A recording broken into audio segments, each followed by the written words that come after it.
Hello makers, Katherine here with Minerva, and today we are going to stitch up the Simplicity 1108 cardigan for you. So let's get into it.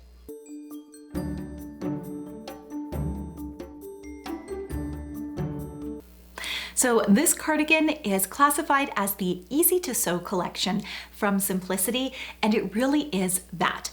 And I'm going to walk you step by step how you can stitch this up as well. Now, in terms of supplies, we actually have a kit available for you. I will link it down below, and you can make exactly the version I've made. We also have a number of different fabric selections to choose from. So let's take a look at what supplies you're going to need. Okay, so we're going to start off with this interfacing, and it is made for a knit or stretch fabric. And then we have this gorgeous knit here. It is a custom print, and it is a two-way stretch, meaning it stretches one way and not the other. Here is the printed pattern here from Simplicity, and you have a range of styles and sizes. Next, we have some bias tape, clear elastic to stabilize those shoulder seams, matching thread, of course, ballpoint needles, as well as this custom label to add in. Next up, you're going to want to cut out your pattern. Now, I am of the adage that I like to trace out my patterns rather than cut into the original tissue. And so for that, I am going to be tracing out my size. This enables me to preserve the original pattern so that I can cut out additional sizes, whether they are smaller or larger in the future. And other people can utilize that pattern as well. Now, once I've got that all cut out, I am going to cut out my fabric. Pay particular attention to both the grain lines as well as the dogs or degree of greatest stretch within this pattern. Because it is made of a knit, you want to make sure that the dogs or degree of greatest stretch is on par with your fabric's degree of greatest stretch. So what that means is that your fabric is going to stretch more in one direction than another. In certain four-way stretches, it might be the same, and then at that point you can just follow that grain line. But for the case of the fabric I'm using, it is a two-way stretch, so it doesn't have any stretch going along the grain line, but it has more stretch going crosswise. And so with that, that's where I want to line up those. So I'm going to cut out all the fabric pieces, and I am going to make the long duster version, but there are multiple versions for you to create and so many different looks that you can put together. Okay, so first we're going to stay stitch the neck edge. So to do that, we are going to go towards the center of the neck, and make sure you switch to a ballpoint needle because this is knit fabric and your universal needle is not going to work as well. So I'm just going in here and threading that with my matching thread. And then you're going to want to go within the seam allowance. Now I am doing mine fairly narrow, and I would suggest going out just a little bit further on that to make it a bit easier. Next, we are going to come in and stitch the center back seam here. So we're placing the back pieces right sides together, and you can see there are two little notches here denoting the back, and I'm just going to clip them in place. I actually prefer to use clips when working with knit fabric because I find it holds it a bit more securely than pins, but you can use pins if you like as well. So after you've got that all pinned in place, you can go ahead and stitch this down. So I am going to stitch it, and then I am going to go back over with my overlocker and serge these edges here. So I am just stitching with the seam allowance on the pattern here, just going in and removing the clips as I go. And I like to stitch and then overlock just because it gives a more secure seam than just doing the overlocking. And so I'm going here and I am just overlocking everything to neaten everything up so it looks all nice and crisp on the inside as well, but this is totally optional. And now we are going to sew the shoulder seams. So with this, we are going to take the back piece and then grab each of the front pieces. Now there are notches denoted on there so that you know where the front pieces are supposed to go. So just match up those notches on the shoulder seam here. And I match the notch first and then either side, and then just place some clips in between. And I do that for both front pieces. And then we're going to stitch the shoulder seam in place. And we are first going to stitch it up. So stitch using your regular seam allowance here. And then I am going to take this clear elastic and we are going to put this within the seam allowance on this. So you don't want it going over that seam we just stitched. I like to stretch it. It gives it a little extra stretch when you go to stitch it. Switch over to a zigzag. I'm just using my regular zigzag. And then I am holding the back of the clear elastic on the edge, and then I'm just guiding it through. So you can see that clear elastic is just on the right of that seam, right along this seam allowance. And I'm just stitching all the way in here. And then you can see right here that it is nice and securely attached. I'm going in and cleaning everything up with my overlocker, but once again, you don't have to do that. And your shoulder seams are stitched in place just like so. I'm just flipping it to the right side so you can see. Now we're going to sew the sleeves and the side seams. Now these are sewn together kind of at the same time. First, we're going to start with the sleeve. So you're going to see you've got one end that's a bit wider and it's got some notches and dots along here. Now these are really important. It's also going to tell you what the front and back of the sleeve is. So these two notches there, that is the back of the sleeve, and that single notch is the front. And then you have these two big large dots. You're going to match that up and then match up obviously those two notches. And then you're going to have another notch that you are going to match up, or I guess dot that you're going to match up. And then the one in the center denotes where that seam is on your shoulder seam. And I like to press my seam allowances towards the back of that.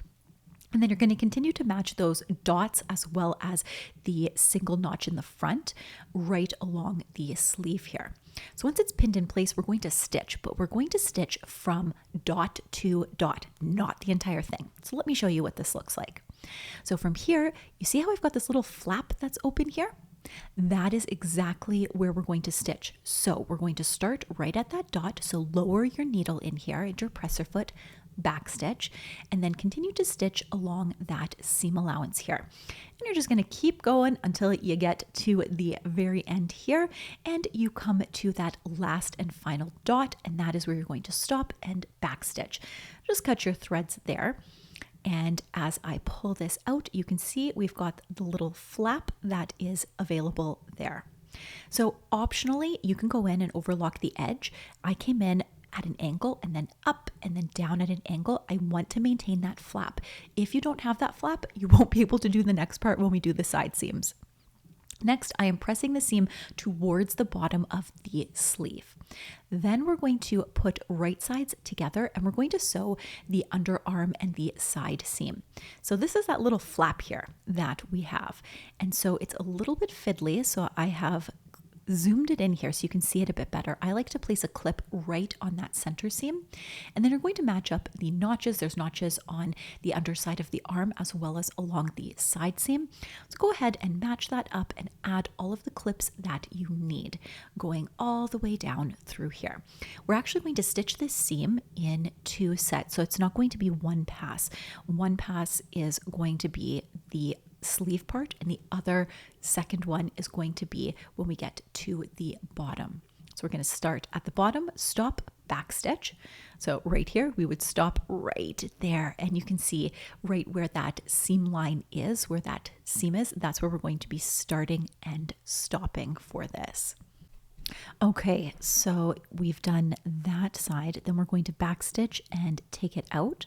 Then we're going to flip it to the other side and flip those seam allowances back so you're not catching them.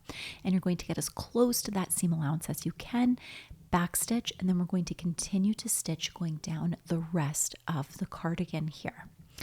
And so that is about the trickiest area to do it. I wanted to also show you how to overlock the edges. So you're going to do it in two separate parts as well. So it's pretty simple on the one side coming down, and then on the next side, you're going to make sure it's flipped upwards, just like how you had stitched, and then come in at an angle and then continue to stitch down. That way you still have that movement within the sleeves, just like so. And also that overlocking is optional. You don't have to do it, but it's just a nice way to finish the inside if you have that machine available to you. Okay, Now to hem the sleeves and the bottom. Now I'm doing this together because they are done fairly similar. So let's start with the sleeves. We're going to fold over the edge of the bias binding so that you have a nice crisp finish on that. And then I'm just going to clip in place, and we're doing right sides together with this bias binding, and we're matching the raw edges of the bias binding when you unfold it. Overlap that edge just a bit, and then we're going to stitch right in that divot right there. So you can see that we have stitched in here, and then I went ahead, pressed the seams towards the bias binding, and did some understitching. So let's go ahead and stitch this up. So I like to start right where we have that opening just because it's nice and easy to get it stitched down first.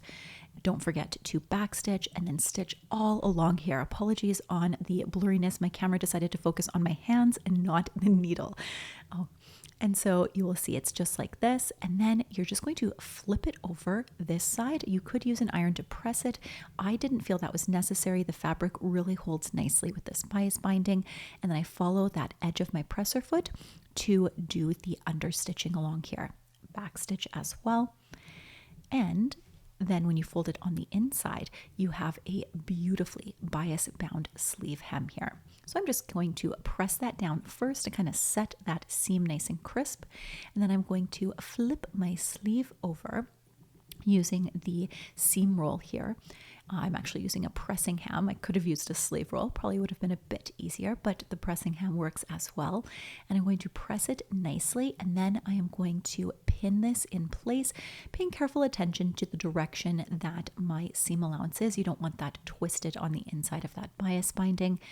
And I found pins to work a little bit better than clips because this is wider. We want that pin to go through that bottom edge close to where we're going to be stitching, which is the edge here. So you can see I've stitched along the edge. That's what it looks like from the outside, nice and crisp and clean, and beautiful touch to this. It also adds a bit of stability to these sleeve edges and the edge here. So on this end, when we go to do the cardigan, so this is going to be the bottom hem of the cardigan. We are just going to do the exact same thing, only we don't need to fold any of the edges over. Now the reason for this is because on the bottom edge, we're going to have it come over on the top when we start to do all along the neckline. It is going to be covered. So don't even worry about that. Just let the edges go raw and stitch in the ditch there, and then do your understitching.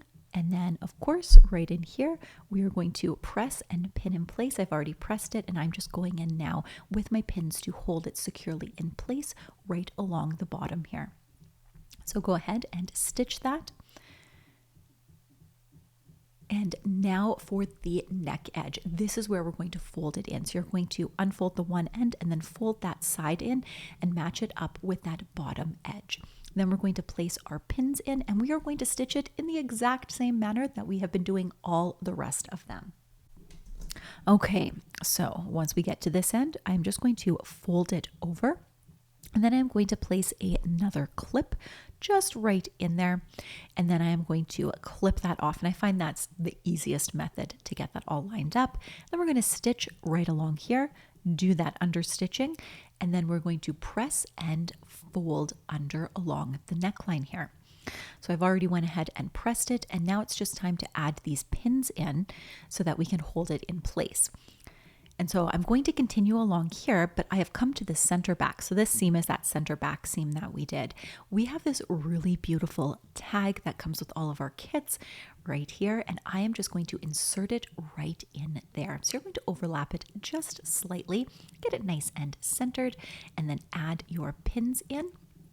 And the nice part about working with the bias binding along this curved neck edge is because it's cut on the bias, it stretches so nicely that you get a really nice stabilized neck edge that looks pretty on the inside if this cardigan happens to flap open a little bit, but also is really, really nice and stable. So this is what it looks like, and we are all ready for the final reveal.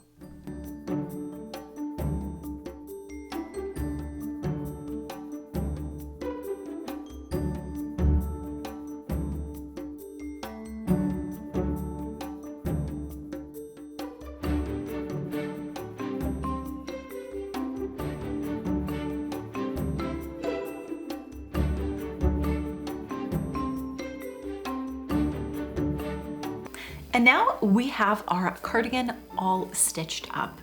Now this is a really great versatile pattern because you can make a lot of different views with it. It is also pretty quick to stitch up, as you can see. And if you have any questions at all in the sewing process, do let us know in the comments down below. We will get to them as soon as we can so that we can help you out on your sewing journey.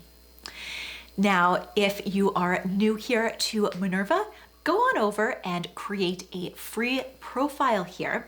It's a place where you can connect with fellow sewists and makers and share your projects and just really collaborate within this really great supportive community.